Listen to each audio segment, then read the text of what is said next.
Welcome to the Banker Lamp. Please enjoy the video. You begin by preparing the app.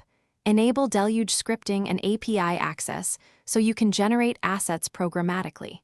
Next, identify the form and the specific field that will hold the data encoded in the QR code.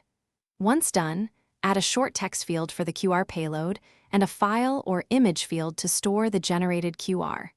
This setup lets you run code on record submit or via a workflow, which is why these fields and permissions are essential before you write any QR generation logic.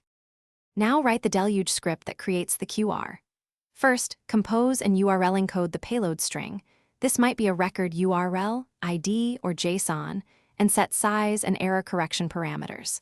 Then use fetch URL to call a QR generation endpoint, or use an available library if your account supports it. You want the response as an image blob. Once you receive the image, convert and attach it to the record's file or image field and update the record. This ensures every saved record has a matching QR image.